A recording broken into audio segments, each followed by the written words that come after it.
One interesting perspective I think you're going to provide for people here today is your way into healthcare, and just your story in general. I think there's a lot of things that people can take from it. So I think to get going, I think the best way to start would be to just start off where you started to go to school, and then where you're originally from. Okay, yeah, no, absolutely. So I grew up in and was born and raised in North Carolina. I grew up on a military base in Fayetteville, North Carolina, right up Fort Bragg, um, and went to college in Wilmington at UNCW. After graduating from college at UNCW, I at the time I was dating someone who was from San Diego, and so during spring breaks and vacations during Christmas and whatnot, we would come out to California. My sister at the time was living in Los Angeles, and so it gave an opportunity for us to visit this great state. And in doing so, I knew when it came time to graduate that this is where we wanted to be. So we moved out here in 2005, 2006. Got jobs right out of college, and one of my first jobs was working as a healthcare recruiter in the health information management, or HIM, space of healthcare. So that's essentially the space where the revenue, portion of the revenue cycle where the coding and auditing of a medical record happens. My first job was recruiting those individuals that take the documentation and the encounter that was performed on a patient and translate that into numerical codes, which have a assigned value to that code depending on who the health insurance plan is, or whether or not it's Medicare, Medi-Cal, et cetera. My first job was recruiting medical coders and auditors. Yeah, and for people that don't know or don't have a healthcare background, basically what happens is every time a doctor or any kind of provider provides care, they have to do documentation on it. In order for you to get paid, there has to be an associated code with that documentation, and people will write that up, and there's like coders, and that's who he was recruiting to help for physicians or providers to get paid, essentially. And that's correct. And so we partnered with a lot of health systems. So our original book of business was health systems that may have been in a more remote area. And so this is a pretty specific type of role. It's a role where somebody understands ICD-9 and CPT and HCPCS coding. They know how to translate what's written in words into numbers. They can take a look at what procedures were performed in the encounter or the visit, and then say, oh, I know that this is a diagnosis of this, and this was the procedure that was performed, and here is the associated code with that. That's pretty tough to find people that know that through and through in certain areas. And so you've got hospitals and health systems that are performing these services, and their medical records, they've maybe got one or two people that are trying to go through a whole system's worth of medical records and code these out. They take time. You can only do so many records per hour, and if you're doing more visits per hour than you've got people coding them, you've got money just sitting on the table that can't get paid because it's just sitting in a record. So our team back in the day had this genius idea that those people don't need to be based in Billings, Montana. They can be based elsewhere, and they can just electronically remote into your system, view the record, code it out, provide you with the results, and then you can take that and submit a claim on behalf of the health system, thus eliminating your backlog of records that aren't being paid. So we started out, with that was our book of business. And then shortly we grew into the risk adjustment space, which was essentially providing medical coding services for health plans. So health plans have this thing where they get people that enroll into the health plan as a new enrollee. And typically we really focused on what they call Medicare Advantage plans. So when someone turns 65, they have the ability to receive Medicare. And that is a form of subsidized healthcare that's paid for by the government. It's free to the person. It's paid for by taxpayer dollars. But the issue with that is that your access is a little bit more limited than, say, you were to have a PPO or an HMO health plan. You're really relegated to the providers and the healthcare that will accept Medicare as your form of payment. So individuals have the ability to join what they call a Medicare Advantage plan, which is a plan that not only does the individual contribute a little bit to, but now the government's contributing to your health care, and it's kind of a mixed bag of people paying for your care. And when people enroll in these plans, they are assigned a risk score. And this risk score is what determines what CMS or the government will pay the health plan to help cover the cost of care. So now when this individual goes in to see their doctor, Medicare is no longer paying the bill, the health plan is paying the bill, but the government's helping subsidize the cost of that care. The individual's helping cover or subsidize the cost of that care. And it's kind of, like I said, it's a trifecta of people paying for care. But for the health plan, it's advantageous to ensure that the risk score that the patient has is accurate. It's advantageous to say, well, if a one is equal to, a risk score of one is equal to $1,000 a month, if I ensure that their risk score, or I, pursue efforts that will adjust that risk score to, let's just say, a 2.2, and these are all, I'm making up these numbers here, but let's just say now I'm getting $2,200 per month from the government to cover the cost of care, then that's more accurate because I'm paying more for this individual because they have conditions that aren't going away that I'm going to have to pay for as a health plan. So it's really just ensuring that the amount of care that I'm going to have to pay for is correctly subsidized by the government. And those are the efforts that the plan, unfortunately, has to take on their behalf to ensure that the risk score is updated. Although, the government's not going to take on that responsibility to ensure that they're paying the right amount of money. It's really it's the onus of the plan to do this. And so we helped the plans by providing what we call wellness evaluations on new enrollees. So people would enroll in these plans. We would go out, we would do a wellness evaluation on the individual. We would, capture any comorbidities or chronic conditions that the individual possessed. And then we would code it, we would audit it, and then we would submit it on behalf of the plan, thus adjusting the risk score. So that was a space that we got into in addition to health systems. And so we started providing this service, and eventually we had a team of providers and NPs and PAs that were going out into these homes providing wellness evaluations, and they needed somebody to manage the day-to-day operations of these providers. And since I had been with the company for a little while, as their kind of first in recruiting, then as overseeing as the director of their recruiting, and then moving over into the director of their provider operations, that was my kind of segue into the operational sector of healthcare and my kind of dipping my toes in that water. Yeah, when you first came out, you're spitting this information out like it's gospel. Like you're so efficient at it, and you're really good. And I kind of want to just halt the brakes for people that don't all know kind of what's going on. So, when you first came out of school, obviously you didn't know you wanted to get into that kind of space. Was it a slow learning process to get into the learning all the terminology and just understanding Medicare as a whole and healthcare? Oh my gosh, yes. And that's the thing I've noticed about not only that job, but almost every single role I've taken on since then. Yeah, there's a learning curve in every single thing you do. And it's really, really up to you to do your best to learn everything you can about the job you're about to take on. Because to really succeed and to be successful in what you do, you have to really be that knowledge expert, that person that understands the ins and outs. And the more you can educate yourself and take the time to do the reading, to read the journals, the periodicals, everything that comes out about your book of business that you're about to step into or that you are into will only help you that much. You think you're going to get your education from just whatever comes down the pipe from management, you'll surely find out very quickly that it's really up to you to learn as much as you can. But to answer your question, oh my gosh, yes. Like every single job has been a steep learning curve with acronyms and definitions and processes and protocols and workflows that you've never seen before. You have no idea what that space is, and it's difficult to understand, and you have to ask dumb questions.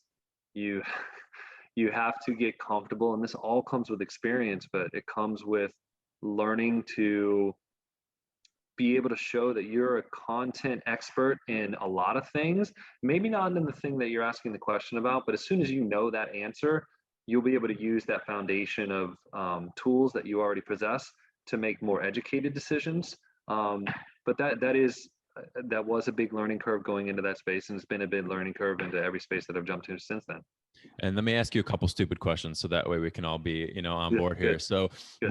with Medicare, is there only just one Medicare plan or is there multiple ones? There's multiple ones. It really all depends on where you live, what your options are. But yeah, almost every major health like payer being the insurance company, the people that's paying your bills. You're responsible for your copay, and a portion or a percentage of it based on the health plan that you choose. But the majority, if let's say your bill is $10,000 and you paid a $20 deductible and $1,000 of whatever that whole bill was, the insurance plan is paying the rest of it. Yeah. And is there a point when you can use Medicare before you retire at 65 or before you turn the age of 65? Mhm. No, Yeah, it's a age thing. Yeah. it's an age thing. Okay. And Mhm. then with Medicare, is it obviously it's taken out of your income and it's built up over time so you can use it. Is it a certain percentage of what you make, and so the more you make, the more they'll put into this fund, or is it a consistent amount So that they take it out? and it's not even what that individual's paying, it's what you are paying, it's what I'm paying. I mean, it's essentially the population. I mean, there's a Medicare tax in your paycheck that you pay right now, Mike, and what I pay, Hmm. that goes to support those that are 65 and up that are on Medicare. Like you pay it, I pay it. That's why, there's always this like debate of, oh, Medicare is drying up by the time we get older, Social Security and things of that nature won't be there. Um, yeah, it's you and I and the people who are working today that are paying the cost of Medicare and Social Security for those that are in their senior years now. Right. And so it's a collaborative effort from everybody in the community that we all agree, like, okay, like we're not, some of us aren't going to be able to pay, some of us are we're going to pay. We're all going to do our part. And so that everyone can afford healthcare when they get older, because not everyone may be able to when they get to that age.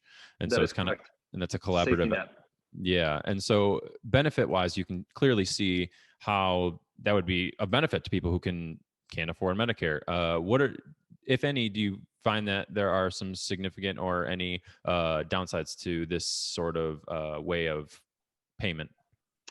Yeah, the number one being your access to care. So as with like Medi-Cal, if Medi-Cal is for those that meet a certain income threshold or don't meet a certain income threshold, I should say. And so they don't have to pay for health insurance because they don't make enough to afford health insurance. Health insurance is freaking expensive. And so those that can afford it get Medi-Cal, and those that are of a certain age are eligible for Medicare. But those that are fortunate enough to afford healthcare beyond Medicare, it is, it's a benefit that you get for living as long as that you've lived. So you should be able to receive a portion of it. And that's why there's what they call a Medicare Advantage health plan, which is essentially the best of both worlds. Like you are still paying for healthcare as you did before you reached a certain age, and now you've got that subsidy of the government, plus you're still paying for a little bit of healthcare, but now it's a little bit cheaper than what you were paying for healthcare. But the biggest downside is your access. So Medicare pays the least amount of money for every procedure. So if you have uh, let's just say you go in for a doctor visit, whatever it may be, whatever procedure, whatever visit, whatever, all of every health system and every physician contracts rates with health plans. It's not the physician that's really doing this. It's more so like there's like a team of individuals that work in contracting, payer relations, that go and negotiate rates on behalf of the health system. So for instance, here in San Diego, one of the health systems would negotiate a rate with Blue Cross Blue Shield of California for what they call a fee schedule. So here's a list of all the procedures we're performing, and here's the cost that we associate this procedure to be, and then they will negotiate a rate with Blue Cross Blue Shield of California. They will negotiate that same rate with Medicare. They will negotiate that rate with Medi-Cal. They will, with United, with Aetna, with all these different health plans, with Kaiser, and then Medicare along with Medi-Cal would be the lowest, but Medicare is right there and kind of next to it. But for procedure X, United will pay $1,000 to the health system for that. Medicare will pay $800 for that procedure, and Medi-Cal will pay $600 for that procedure. So the doctor is doing the same work, but the amount of money that's received from the for the health, from the payer to the health system varies on the type of insurance that the person carries. So that's what they call a payer mix. Mm-hmm. So and in a financial standpoint, the job of the finance department and the decision support department is to really try and budget and forecast what they anticipate their payer mix to be. So they'll say, we anticipate we're going to do X number of procedures of procedure 1, 2, 3. We also, we just can't say, oh, we expect to receive $1,000 for every procedure. We predict we're going to do 100 of these procedures, at $1,000, this is the amount of money that we're going to get. you have to incorporate what they call the payer mix, which is we anticipate 30% of our population to be on Medicare. We anticipate 45% to be on Medi-Cal. We anticipate this to be commercial, and commercial being the Blue Cross Blue Shields, the Uniteds, everyone that's paying for health insurance. That's your payer mix. And so based on what you anticipate your population, depending on your location, so that's all really determined on the socioeconomic makeup of where you live. So if you live in a city of a certain income threshold, that city's going to have a higher payer mix of, or higher mix of Medicare and Medi-Cal, and a lower mix of commercial. Whereas if you go to like Laguna Beach or Malibu, it's going to almost be entirely commercial with little to no Medicare and Medi-Cal. So Right. it really all depends on your payer mix. And this is important, not only in getting paid. So hospitals have to get paid, and this is really important, obviously, because it feeds everything. But projecting those numbers will allow for hospitals to understand the revenue, and once they understand the revenue, they can think about, okay, like, well, what can we buy to improve the hospital? How can we improve outcomes? How can we do that? So Exactly. the importance of literally one thing determines a lot. So literally the conversation between hospitals and then billing, so Medicare, Blue Shield, everybody, determining how much they get paid back for a service, like a surgery or anything, will determine, okay, like, well, this year we're going to be able to get a new MRI machine, or next year, we're going to not be able to do this because, we may not get these many people, or and so on and so forth. And so my next Exactly. question was, because Medicare and Medi-Cal tend to reimburse less, is it more incentivized for companies to not accept Medicare and Medi-Cal? And that's where the limitation comes into play when you talk about what's the downside to having Medicare, is that there are a lot of entities that just will not accept. Like the number of providers that will accept Medicare and Medi-Cal is a lot less than the ones that'll accept commercial. So that top tier doctor, the one that's top in the world at his field of study, doesn't accept Medicare and Medi-Cal. You're kind of relegated to a lower rung or a lower tier of care.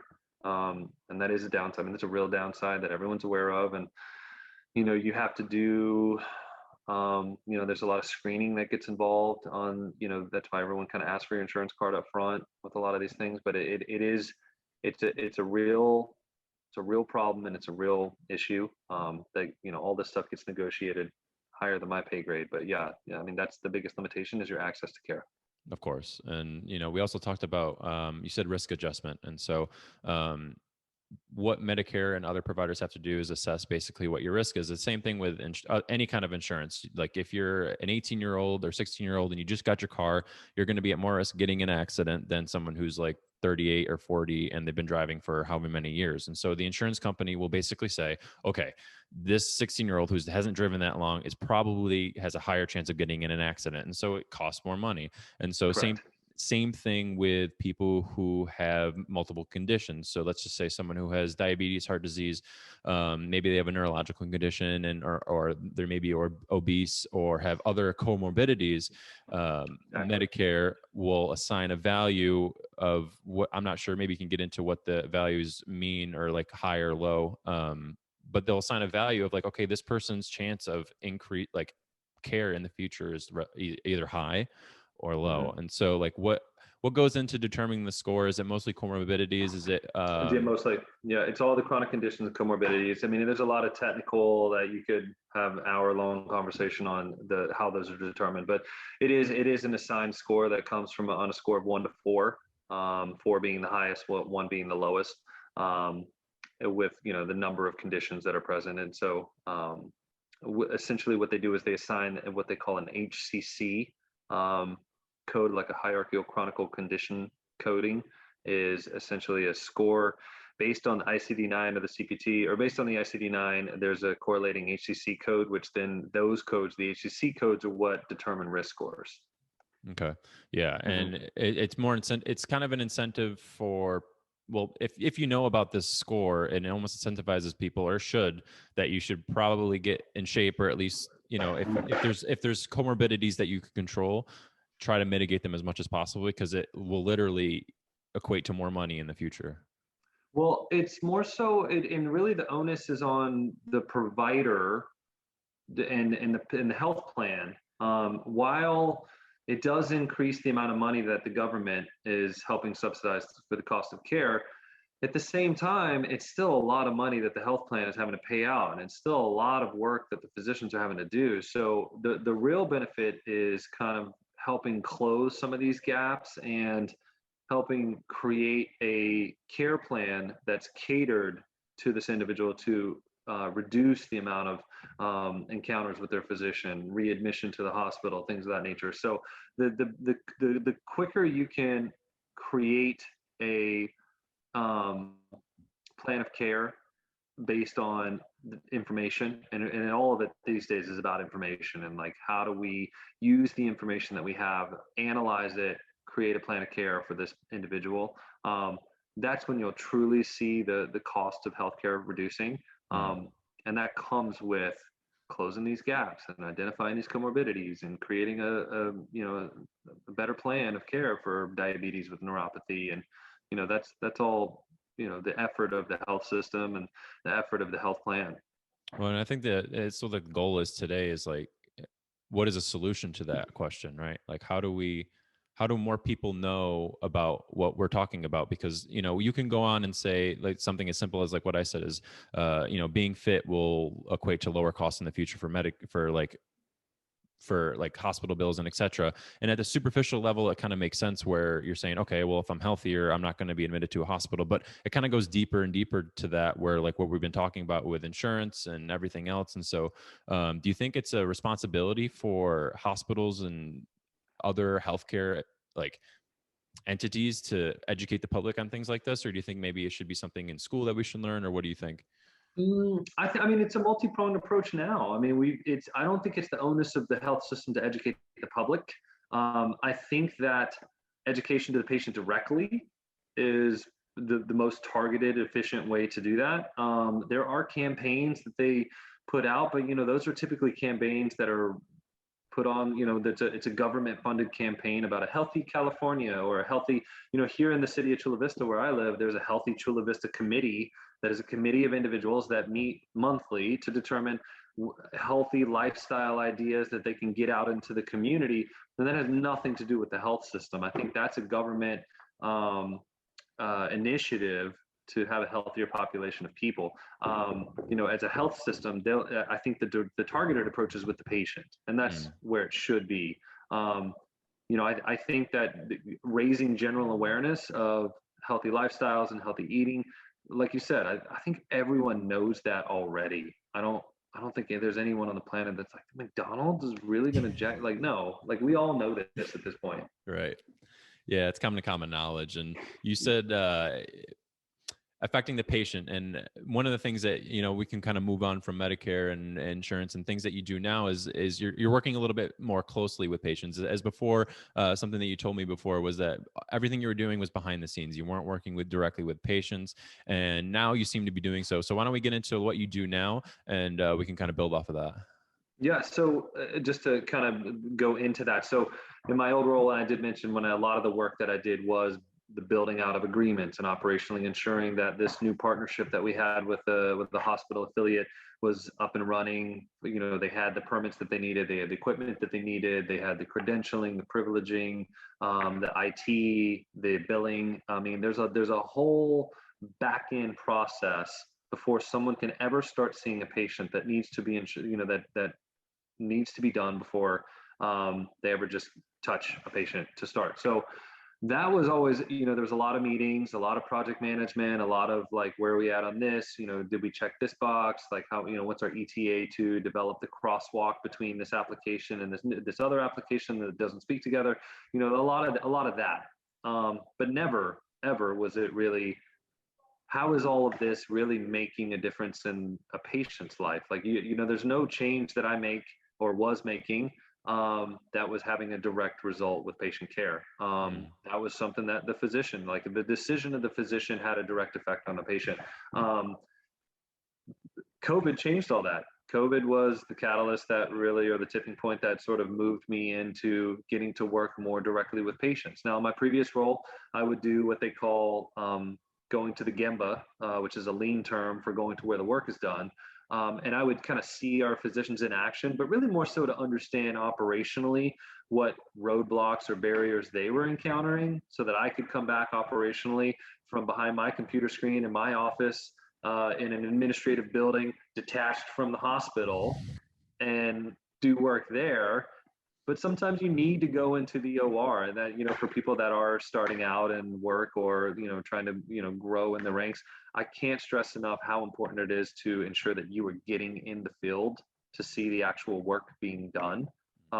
It will change your life if you can just go to the ground level and see it happening. Like, you truly then will have a top to bottom understanding of what you're doing and why, the decisions that you're making on the back end are having an effect. But it's hard for you to see that unless you go to where the work's being done. Was there was there a moment for you that where you were like, oh wow, I'm missing out on a lot? Like, did you sit on a surgery or something that kind of was like, oh yeah, my I was God. when I first started touring our ICUs, because one of our businesses was we provided critical care services to 3 different hospitals. And so, it's one thing managing provider compensation, and there's nothing more deflating than cutting paychecks for physicians all day. Like, oh, he made that Here's the much this money. month. Yeah. I'd have made that all of last year. Right, exactly. So that's great and all, but like actually getting to go into an ICU and having to put on all the gear and go into their world and see what they're dealing with, it made it truly made me see, like, okay, they're doing this for 12 hours a day for 5 days in a row. Like, okay, I get it. It I makes sense understand now. now. Yeah, I understand. I used to have one physician that would take calls, like, while he was with the patient, and it would always trip me out. I'd go, no, no, no, no, just call me back. Like, I don't need to talk to you right now. He's like, he would just put it on speaker, and he's like, no, no, no, it's okay, they're intubated. And I'm like, no, no, no, no. I know internally I would be freaking the hell out if somebody was trying to call me while I was, working on a patient. Like, but for those guys, it's, they can do that in their sleep. There was a physician, I think, I forgot where it was, but he had like a traffic fine or something like that. And he zoomed from within the operating room for this court date for his traffic ticket. And he's like, hello, judge. I'm coming in the middle of something, but I plead guilty. That's incredible. Well, and it's funny, one of the things that they taught at our health system is that when you work directly with patients, there's this idea, this concept of being on stage versus off stage. And so the version of yourself that you present when you're in a facility, they would say, not even with a patient, but just in a facility in general, like, you're on stage and patients have the ability to see that, which is different than the persona that you carry when you're off stage. And so I remember when we were having the birth of my second child, and still vividly, and I remember it vividly, but like, with my wife was having a C-section at the time, and she opened up, and the physician is sitting there asking the other physician, like, have you been to the new breakfast spot in that one part of town? We're gonna go after this. And I didn't know, have you been there? And I was just like, are they seriously talking about brunch right now? Like the worst possible time ever. Yeah, and that wasn't even the worst, because they then segued. The guy goes, you know what? I have ants that are just like going, like, did you lay like a fertilizer or some sort of thing around your property when you, and I was just like, like, what do you think, guys? Should we talk about something else here, or what? Yeah. Can we focus on the job? But this is their, 1/1,000,000th of these, they've done. So I totally get it. But the point of all that is that, I finally got a chance to work with patients directly because of COVID. There was an opportunity where, it was all hands on deck with a lot of things that we were doing. I had actually shifted a little bit out of the partnerships and assisted with our telehealth team and helping essentially push out and roll out our virtual health initiative at our health system. And so it really was an all hands on deck experience of, all of a sudden, shit hit the fan across the entire country. Nobody is supposed to be seeing anyone in person or touching anyone or breathing or physically 6 feet apart.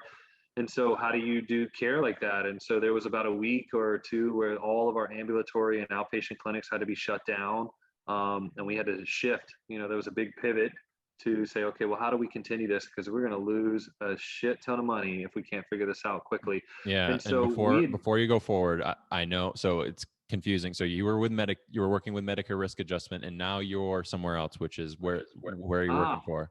Yes, that is correct. So sorry, I was working in Medicare risk adjustment, and I actually ended up getting out of that space to join an actual health system. So my previous role, I had worked with a third-party entity that would partner with health plans to help adjust risk scores, and we would partner with health systems to do their coding and auditing. But that was really a third-party organization that did that, just like kind of an independent company. And then I was traveling a lot. I was working remote, and I'd had two small children, and so I wanted to work somewhere more local that I could actually just kind of go into the office and not travel. So I ended up joining a local health system here in San Diego, and my immediate role with them was to manage our critical care units that we were partnering with regional hospitals in the kind of greater San Diego County and Riverside County and Imperial County areas. And so that was my first role here locally within an actual academic medical health system here in San Diego. Yeah, now you progress to transforming, in dealing with COVID, and now you're moving into telemedicine, and all these like shit basically hit the fan. Yeah. So I'd been managing our partnerships with our health system, and we had multitudes of service lines, and a lot of the work that I'd done previously in the risk adjustment space was managing teams, managing providers, managing call centers, managing schedulers. There's a lot of operational piece of risk adjustment that was really kind of a provider operations type role. So it was a nice segue to join an organization where I was now managing a team of physicians that were going into an ICU and performing critical care services there, and managing all the different elements of their administrative aspects of their operational work. And so that led to managing other affiliations, managing other partnerships, and then did that for a few years until, as we said, COVID hit. We had a transition into telehealth, and that was a big shift. That was us moving from in-person to virtual care. A lot of moving pieces there, and then eventually to where I really got to work with patients and the public was when there was a vaccine that got developed, and that shifted me out of kind of assisting partnerships and telehealth into operational aspects of helping run our vaccination superstations that we had created. Yeah, and he's kind of undermining it here, but he said he had set up this very large. It was in parking lots, I'm assuming. Was that where you guys were? Yeah, it was a partnership with the not only the San Diego County, but also with the San Diego Padres to help kind of identify a location where we could utilize space. And it wasn't just happening here. This was a model that was being rolled out across the country. And so a lot of emergency management, and I really have to give credit to the emergency management teams across the country, and kind of the individuals that work in city planning. There was a lot of instrumental people that were, just such a huge role in helping get that off the ground. Yeah, and they created the super center for vaccines, and just getting people to access of care. We talk about that quite a bit already, and access to care is super huge. And if people weren't able to get vaccines, they're not able to get if they want the vaccine and they want to protect themselves, they need access to it, plain and simple. And so what they did and provided vaccines for thousands and thousands of people. I don't know if you know the number of how many people. I want to say we ultimately was around 350,000 is what we did. And That was just us. I mean, there was a collaborative effort with other, the 2 or 3 other major health systems here in San Diego. We were the first one to get our station up and running, but like shortly right after, the other health systems were right there with us. There was a big, I think like Sean Penn was the one who set up the core response team in Los Angeles, and they were the ones who worked there in Los Angeles at the Dodger Stadium, and and that was an independently run firm and based completely off of like celebrity donations and money. It wasn't like a partnership with a health. It was really truly like everyone. It was a true sense of all these communities coming together to achieve a common goal and to get humanity back on track. Yeah, and did it further instill in you that you felt like you knew you were in the right place in regards to your job, your occupation, and everything that you do? Yeah, no, absolutely. I wouldn't change this for the world. There's been a lot of lessons learned in this whole process. I will say that there was one element of this was just like this, there's always just, you should always be pursuing a constant state of learning. And I would say that I absolutely achieved that with this role. I learned all these individuals and teams that I weren't even, I mean, before I helped and assisted in this, there were teams I didn't even know existed within our health system. I was like, oh, I didn't even know we had a department of this that, we worked with. And so, getting to wear that collaborative hat and to sit down with teams of all different aspects and walks in life to achieve a common goal. I mean, it truly felt like a military operate, like a mobile military command operation, where we are going to a destination, setting up a command center, and you've got to work through logistics, supply, staffing, anything and everything logistical that you have to kind of plan out, from, lighting, electrical, flow. I mean, everything is you, and you need the expertise of those that have done this before you, to really lean on them to say, like, how do we do this best? How do we do this most efficiently? Do we do this via walk up? Do we do this with everyone in their cars? Like, how do we, plan for it, and a lot of trial and error. None of us had ever done this before, so it was a lot of trial and error. I think it was a lesson learned for collaborative practice. I mean, it seemed like from before, you're talking about how your building was way in the back and not connected to anybody else, and maybe this bigger idea that we need to be more connected through a healthcare system. Yeah. So because efficiency would probably improve more or less. And I've seen in other healthcare systems where they want to do multidisciplinary care, right? And they want everybody to be, working together. But instead of working together, they just bring everybody closer together. Like the building's here and here versus like over here and over here. And so do you feel like the efficiency of your guys' like care has improved since then? Like, is that something that you guys took away as like a lesson? Yeah, I would say there's definitely been a more hybrid blended model now too. I mean, we're seeing, it's not just with healthcare. I mean, it's all these different elements in life that we've seen post-COVID, where the elements of collaboration are stronger. It's a more hybrid workflow that, we're still pushing out, not the volume of virtual that we were doing during the height of the pandemic, but, post-pandemic, we're trending at, 500% more virtual than we were doing pre-pandemic, not 5,000% that we were doing, at the height of it. But, we're seeing a lot of care virtually now. Team members are choosing to be able to work remotely now, which wasn't an option before. I've had a couple of my friends within the health system that have actually moved to Missouri, Chicago, Virginia, and are still working like for a health system in San Diego. And that just wasn't an option before then. So, there's pluses and deltas that are evident across the entire board. I mean, like I said, not just in healthcare, but all aspects of life. But yeah, to answer your question, I think there's been, and the thing is, I think about the collaboration is that there was a common goal that we were trying to achieve here, and it wasn't a goal of, man, we are so excited to get vascular surgery in this team where they don't have the best access to vascular surgeons. Like that is a great goal, and that is an awesome, like, we're excited to bring vascular services to this county. But, like, this was something that, just the energy in every meeting felt like we are doing something that is making a huge difference in the world. We are reuniting families and people and communities and restaurants and businesses and the entire world that is suffering, and kids back in school. Like, everything that we were doing was an effort to push us back as a human race to where we need to be. Yeah. And I mean, it had to be an unbelievable feeling. And I wonder why are we like this? Like, why does it always take something so monumental for us to come together? Like even during the 30s and 40s, like during World War II, it's like we have to band together as a country to fight the common enemy. And it seemed like that was something early on that happened, where it was like we have this one common enemy, and it's something that we can't see, or we don't know what we're doing, but at the very least we can try and come together and figure this out. And it seems like it always has to be this monumental thing. And why does we always have to wait to the last minute to figure it out?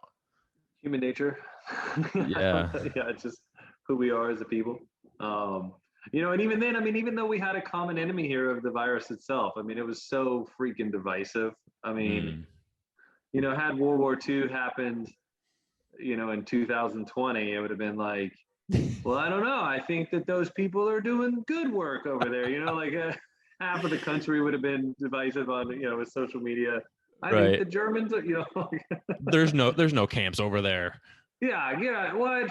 Yeah, that's all fake news. What you're saying. Right. Well, what's funny is, so there's a book, I forgot what book I was reading, but they were talking about, so during the war, Poland, obviously being neighbors to them, there was like, they got overrun basically by the Nazis, and so one of the things that the Poles did was they had a quiet militia that only they knew about, but try to band together so that way they can try and like fight against, because Poland didn't have like a big army. They only had like some of them still fought on horses, but anyway, they had this Polish militia, and so there had been rumors of these concentration camps over in Germany, and one of the things that they wanted to do is find out if they're actually real, because up until that point it kind of seemed like there's thousands of people dying, like no way, that doesn't, like, that's fake news, right?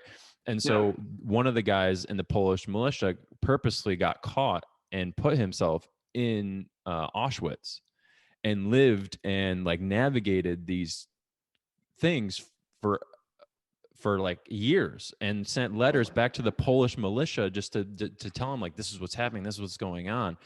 And he ended up making friends with one of the Nazi guards, and he ended up escaping. And he got back to Poland. He's like, did you guys get my letters and stuff? And they're like, yeah, but I don't know if they didn't believe him. And it took Nazi to come knocking on their door for them to like understand that this is really happening, and this was truly, and it's just, that always rang in my head, like, man, that dude literally risked his life to go to probably one of the most dangerous places in the entire world forever, and Yeah. they still didn't believe him. And so like you said, to your point, it's like there's probably, if it had happened now, it'd have been like, oh, I don't know, fake news. Yeah, no, I mean, it's true. I think about this often. So there was a gentleman that I was working with that when the coronavirus was first really starting to be transmitted from, it had left China, and we were just starting to see those first couple of cases in like Seattle. Mm-hmm. And there had been that kind of talk about the incubation period of 2 weeks. And so while we're just now seeing cases in Seattle, the reality is that it's probably in a couple of weeks, we're going to really see shit hit the fan here. I remember bringing that up in a meeting and saying like, hey, everybody, I know we've been talking, this is kind of distant to us, but I think that we as an organization should kind of plan that this could be a big deal and that this could alter the way that things are done. And it was met, I mean, no joke, it was met with like me getting kind of pulled out of the meeting, saying that we don't need this sort of stuff promoted in here. Calm is contagious, and you bringing this up doesn't help anything. And I was just like, well, I think that preparedness is something. And so it reminds me very much of this. And then ironically, after everything happened, that same individual could not have been more, like, I remember walking down the sidewalk with him, and he walking into the street to not be around, like, to come in contact with other people. And I was just like, oh, wait, what happened to being, like, are you kidding me? It's Being just like, proactive, yeah. yeah, now it's, now that it's on your front door, so anyway, yeah. Yeah, it just reminds me of that very much so. But yeah, it took a lot of people, and even when it was on our front door, half of America didn't believe that it was a real thing, and still don't. Mm-hmm. Yeah. So I don't know how to combat that. I can tell you that what we and my team of individuals, we all believed the science. We all saw the results. We all were involved. The ICUs that were overflowing. We were all on calls every single day about how many ventilators do we have left? How many can we transfer? How many got discharged? How many admissions did we have? So it was very real for me from the beginning. When everything started to overflow, the operating, the ICUs, like, it was, I was a part of every one of these calls, and it took a team of us generating a COVID operations call every day to discuss next steps and how are we doing, and which floors can we cancel to now use as, for more beds, and just like, it was hard for me not to not believe it, but I still respected those that had their own opinions and, whatever. I just, Yeah, let them do their thing and try to I push think forward. it's tough for you to maintain, especially when you're seeing it firsthand. It's tough for you to maintain a level of empathy, or at least understanding that everyone has their own perspective, and being able Correct. to appreciate somebody, appreciate someone else's perspective. It doesn't mean you have to agree with them. It doesn't mean that you have to Agreed. hate them. But it happened, and there's nothing that you can, there, you can not, just like the world is flat or it's round, it's fact or whatever you believe. And so the decisiveness definitely is a problem. And I feel like people need to not be as aggressive in that regard, just because I feel like somebody said to you, like, calmness is contagious. I feel like anger can be even, or resentment can be even more contagious and bad. And so I think being able to respect someone else's opinion and not agree with them and still be like okay with that person, might be more important than whether they believe it or not. Because sometimes you can't convince somebody, and if you're going to No, try and convince somebody, like, being angry or like yelling at them is not going to be the way to do it. no. I mean, and that comes with time and with patience and with learning that, people are going to have their own opinions, and, we're going to do the best that we can, and we're going to offer, we're going to encourage, but, we're not going to mandate or force or anything like that. I mean, that's not on us as the health system. All we can do is do our best to give access to those that want, Mm-hmm. and desire, care, vaccine, whatever it may be. We're here to help, and that's really the mantra of, the Hippocratic Oath of the physician, but also as a health system. And that's one of the reasons that I was really attracted to joining this organization, was that a lot of its mission and core values was really about the good and the betterment of humanity as a whole. I found that really aligns with me, my core values, the missions that I do, the volunteer work that I do. And so I found a role and a job that aligns with my own core personal values. And so that really, really helped. And it makes the work that I do more purposeful, more engaged. And the work that I do it with more intention, because I do have purpose behind it. I'm not just doing a job. I'm doing this because I believe in the higher vision and the higher power of what we do as a health institution. The research, the teaching, all of it is all in an effort, to make the world a better place. Yeah, and it's almost like a set of commandments. I mean, Yeah, you built off these commandments of just, this is what we need to do. This is the excellence that we need to strive for, and it's your North Star essentially. And you need to shoot for that North Star. And although it may not seem achievable at sometimes, it's what guides you in the right direction, and guides you your moral compass, and your actions of what you need to do moving forward. without a doubt, without a doubt. And you think that's what really got you through the whole pandemic? I mean, now it's got to seem like night and day with you doing the operations of what you do now. I mean, from high stress to the situation, it's got to be a lot easier for you to handle the management of daily tasks. It is, and it, like, the things that would stress me out in the beginning don't stress me out anymore. And that comes with anything, like, especially, I wasn't a big public speaker, and, having to give orientations to 50 to 100 people every single day, and all different, every single orientation was to a different group of people. And so that made me overcome that really, really quickly. I ended up finding that, if I'm being honest, my first orientation was a total disaster, just like a total bomb. Forgot what I was saying, was visibly nervous, and it was a complete train wreck. And then I had to give another one that afternoon. Like, I bombed it that morning, and then I had to give the afternoon orientation to our superstation. And I was like, all right, I just got to, one foot in front of the other, just pick myself back up, and, take the lessons that I learned from that experience. And so I found that for me, you find what works for you. And I found that for me, when I'm prepared and I have a set point, talking points, I can sell through it. If I'm just ad-libbing it, I'm going to crash and burn.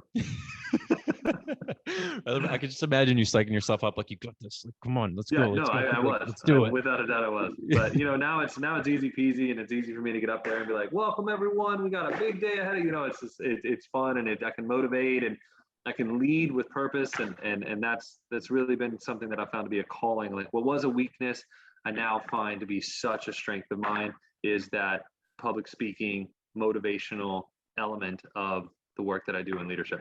That's amazing. Was there other things that you found that helped you during the pandemic? I know you're kind of a surfer guy, right?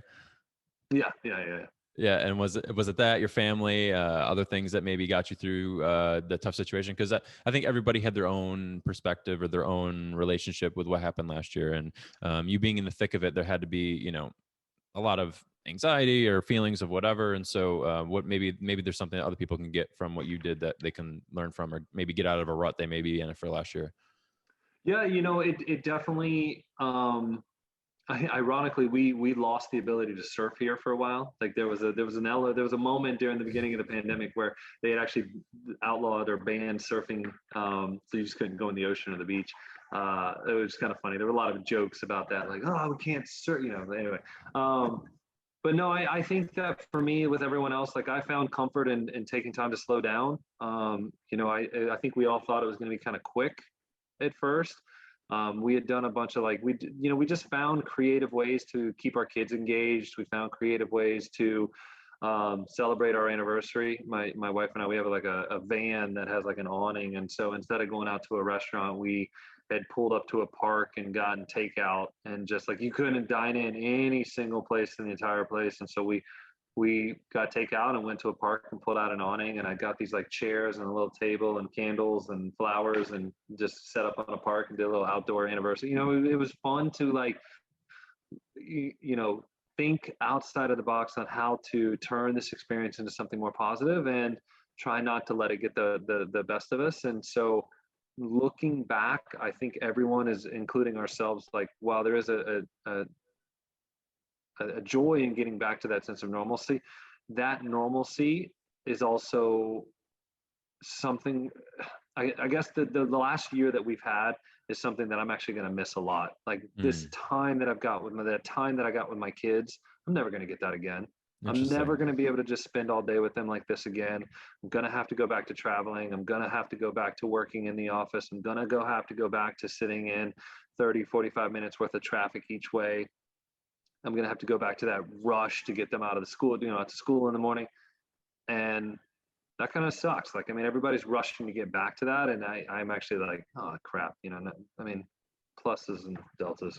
Yeah, no, I mean, I think that's a completely different perspective from what a lot of people, have been talking about. Even for me, like I'm ready for things to be relatively back to normal, and I think taking that time to, or even, thinking that you switch your perspective like that has been, I mean, that's fantastic. And I think maybe even for me, like right in this moment, like I'm thinking like, yeah, I think that's something that you might miss, where you're like, oh man, I'd be home more. I get to do all these things that are focused on. Like for me, I picked up mountain biking during the Yep. pandemic, and I don't know if I would have done that otherwise. And so, finding those positives is certainly awesome. And, thinking ahead, you talk about positives and things that come out of the pandemic for healthcare in regards to like, and we started talking about telemedicine. Do you believe that there were more positives than negatives that we learned from with the pandemic? And then do you feel like our future with healthcare is going to be more online, or do you think it's going to be a combination? Yeah, I think it's going to be more online. It's going to be more inclusive of, I mean, we're seeing this across the board. I mean, just with this whole last year was basically like a powder keg of a lot of different things. I mean, just beyond pandemic, we dealt with a lot of societal issues over this last year that needed to be addressed, and I'm glad that they were.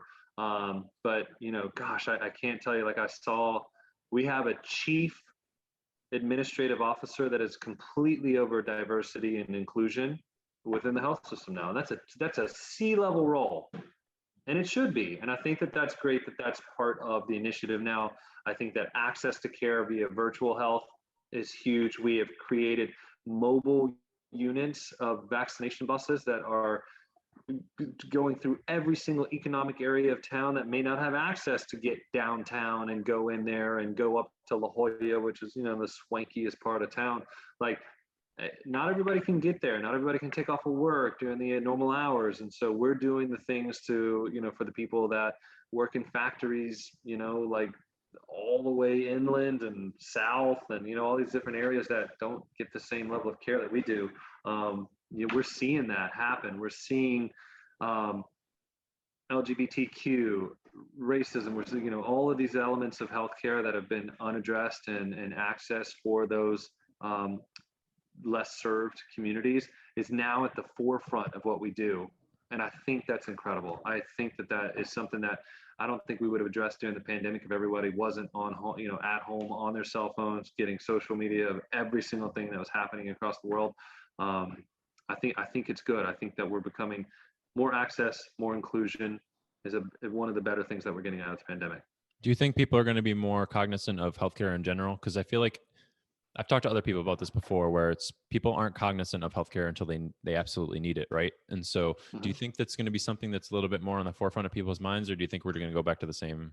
Um, I don't know. I mean, that's a good question. I think that I don't know if healthcare per se. I mean, I work in healthcare, and I'm one of those, just like a physician that doesn't ever go to see the doctor. It's just like I don't know if it'll be the forefront of how often they go to see their physician. I don't know if that changes. I think the way that people see their physician changes.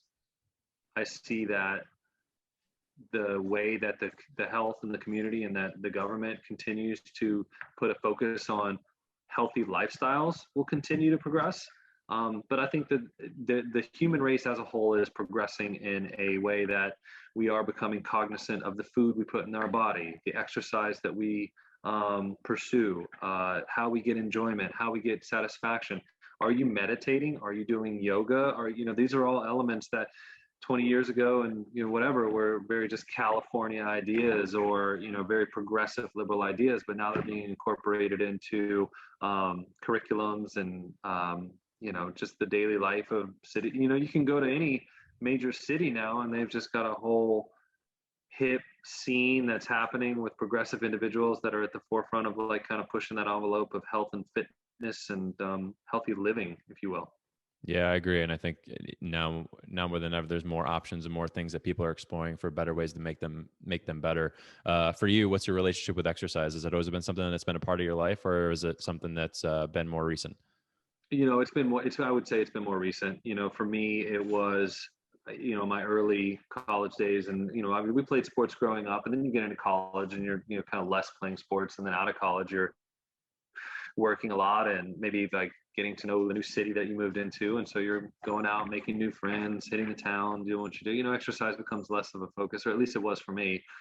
It wasn't until I got a little bit older, maybe like in my early 30s, is when I was like, I'm feeling like a little heavier than I used to, and not as in shape as I once was, and I should probably start to focus on this. And then a lot of it had to do with my wife and like my partner.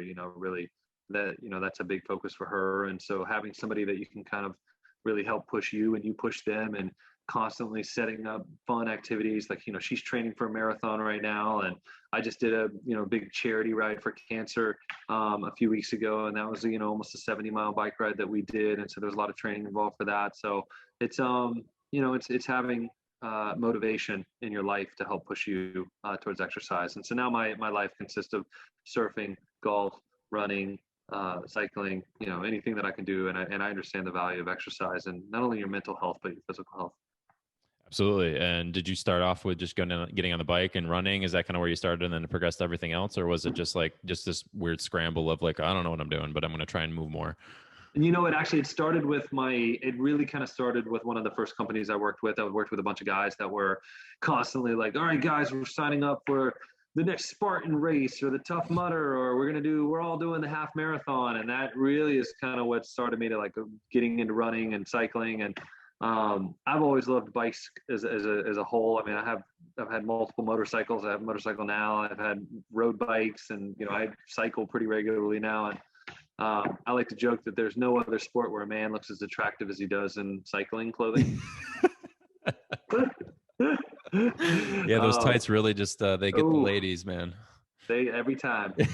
So no, I mean it's it's one of those things. Once you get the ball rolling, it just kind of continues. And so between the surfing and the running and the biking, like it's all fun stuff that I find that the exercise I do now is more for enjoyment versus like I need to train. That's probably now it's a little bit less fun to always have to be training for something versus like the event itself, and then exercising for satisfaction or joy. Like I just got into like trail running and I actually really enjoy that kind of mix up of the running itself.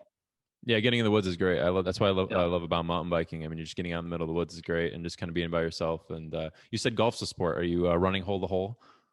Yeah, yeah. Okay, well, no, you carry the bag and you walk the course and there's some exercise in there. And it's definitely if you are not a person who is flexible, like by hole 16, your entire back will be so tight and sore, because you're going from this, sedentary position into this like really fast, Rotational aggressive motion. swing, and if you're not ready for it, you can really hurt yourself. And so it is, that's why every single guy, if you look at those guys on the tour, they're all fucking jacked.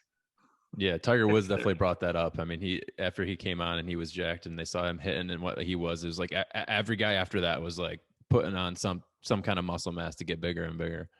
No, and it's true, and it's not just with golf. I mean, I think that and when we talk about the progression of the human race, you look at surfing. Surfing is widely known as just this kind of hippie burnout sport for people that smoke weed and live by the ocean all day.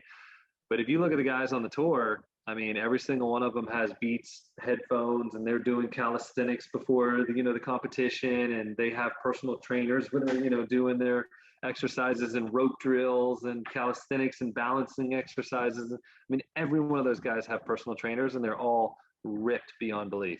They really are. I going down to Santa Cruz over here, and sometimes you see guys walking with like they'll take the half part off, and I'm like, dude, what's your workout routine look like, man? Jesus Christ. Yeah. I mean, I will say there are some guys though that are just purely they do just smoke weed and go surf. I mean, that is so there are still definite. those guys. Okay, that stigma still exists, but that stigma still exists. For sure. They're still there. There's always a little bit of a truth in there, right? Yeah, totally. Well, listen, John, it's been great talking to you. I got a couple closing questions that I want to finish off with you. I know you're a busy man, Yep. so we're just going to get to the portion that's going to be called the Health Me, Health You closing, so that way people can learn more about you. So, first question. If you had the attention of everyone in the world for 30 seconds, what would be the one thing that you would want everyone to know and say, since now that you're an expert at public speaking? I would say never ever stop being curious. Always kind of try and learn as much as you can, whether that's reading about your personal interest or uh, taking the time to read about business development, like the actual professional path that you're doing. I think that if you find yourself only working when you work and then coming home and just watching Netflix or just making it through the night to then go in the next day to work again, you're going to find yourself in a hole.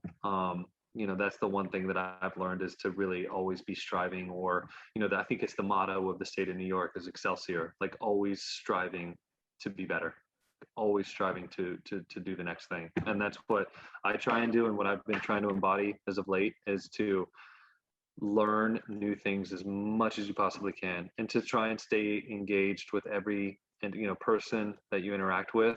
Really focus on the intention and the engagement that you have with that person.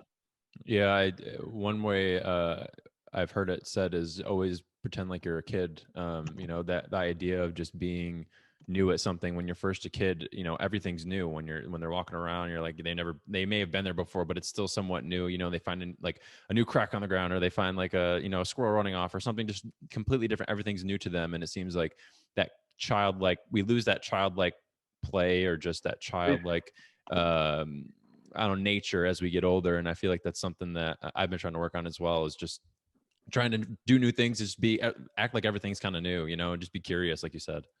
Yeah, and I mean, it equates to beyond your work life. I mean, if you're constantly looking to make yourself a better person, it's gonna make you a better husband. It's gonna make you a better dad. It's gonna make you a better friend. If you find yourself being in a rut, it's because you're not really finding something that you're passionate about, or finding something that excites you. When you talk about being a kid, find something that excites you, because then you've got something to talk about. You've got something that you want to share. You've got something that you want to do. Really never, the point, like, never stop being curious. What I'm trying to say is never let that little fire that's inside of you dim.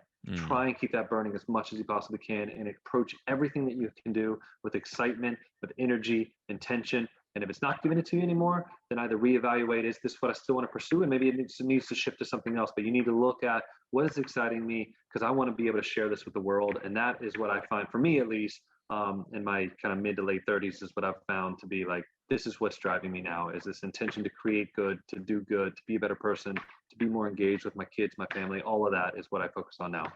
Love it, dude. I mean, couldn't said it better myself. One more question I got for you. If given the opportunity to talk to a younger version of yourself when you first graduated college, what would be a piece of advice that you give your former self? And because you've had this long career from, graduating to going to setting up vaccine centers and working in healthcare, what would be something that you tell your former self? Um, if I go back to myself right out of school and in my late, mid to late 20s, you don't know as much as you think you know. You Yeah. just, oh yeah, you may think you do. You need to calm yourself a little bit. You're a little cocky with, you think you're on top of the world. You just know that there's still so much that you need to figure out along the way. You got a lot to learn, but Was there one thing that shocked you the most, or was it just everything together? it's everything together. Yeah. Everything together, that just, the world is bigger than you think it is. There's so many, there's, you think you're top dog and that you're invincible. Like, you are not. Like, Yeah. you need to be, lead with a little bit of humility. Be a little bit humble. I know that Kanye says that, but he's so right. Like, you got to be a little bit humble. That makes sense, and it's good for me to hear since I'm still 26. So appreciate the advice. No, yeah, just lead with humility, lead with gratitude, be compassionate towards those. I know this all sounds like hippie mumbo jumbo stuff, but at the end of the day, it really does. Like, you have to look at every person that you interact with and say, like, I'm going to be kind, compassionate, I'm going to be understanding. And I really want to hear what they say. I want to make them feel seen, validated, and heard. Today, I mean, and today that makes more important than ever, with how divided we are and stuff. It's definitely super important. And I think it's great advice that anyone can really hold on to and take. So I really appreciate it. Well, You're listen, welcome. man, it's been great. You've been excellent. Thanks for explaining some of these hard stuff and answering some of the dumb questions. But I think a lot of people can definitely learn from you and your experience in healthcare and where you are now. All right. Well, thanks, Mike. I appreciate the opportunity for me to come on the podcast with you.